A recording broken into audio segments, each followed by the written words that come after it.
Who doesn't love Skippy peanut butter? But it belongs on the bread, not on the carpet. Coming up, how to clean up that Skippy peanut butter spill.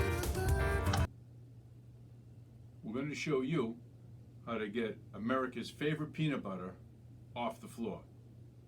We've all had it happen to us. Bread comes out of the toaster, smother it with peanut butter, upside down on the carpet. This is especially difficult because on this demonstration what we've done is we worked this Skippy peanut butter into the carpet. The carpet it's been worked in deep, and this is a white wool carpet. Generally that's much tougher to clean than some synthetics. So coming up, we're going to show you the step-by-step process how to get this and other greasy foods. Greasy mean the oil. There's a lot of oil in peanut butter. That's what you have to do is break up that oil. We're going to show you how to do it, and this applies to other foods that might spill on carpets, rugs, and even upholstery. Coming right up. First step, always, when you have a spot like this or a big spill, use some plastic utensils, and you have to scoop this up, just like that. Scoop as much of it as you can. Try not to work the spill, whether it's peanut butter or anything else, deep into the carpet. This can be very difficult to remove. So you can see there's a lot that remains. Just like that. Use something dull, a butter knife, plastic spoon like this. Plastic utensils are great. You don't want to carve up or braid the fabric or the fiber. This is especially important on upholstery, but again, this is white wool carpet we're working on today. So you've done that. Next, we're going to use some fabric Prespray, which is great at breaking down oily substances. We're going to rinse with all fiber rinse, and we're going to show it how you can use things that you have in your house already to remove this spot, do it safely, and leave a clean, safe, soft carpet. All these products are available from my Amazon affiliate page. The links are below. Step one, after scraping out the peanut butter as much as you can, we're going to use the sponge.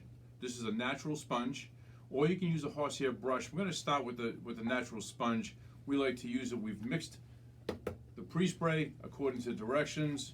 It's real simple.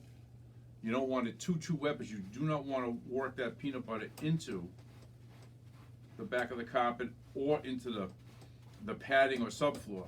You want to let that sit for a few minutes. You can see some of it will be coming out just like that. You work it in. Try not to spread it too far. Just like that.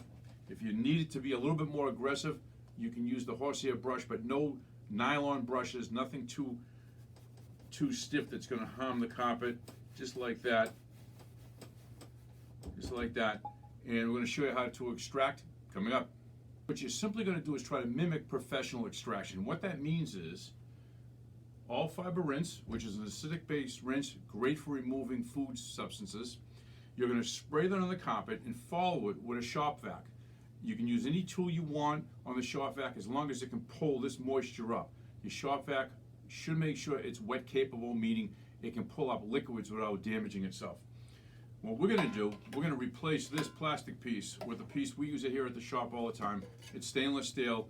It just feels better. We think it does a little bit of a job, but the plastic piece that comes to the machine is okay too. Again, links to everything are below. So what you would do is basically spray and then follow it with the vacuum overlapping the passes. We're going to do a little bit of that right now.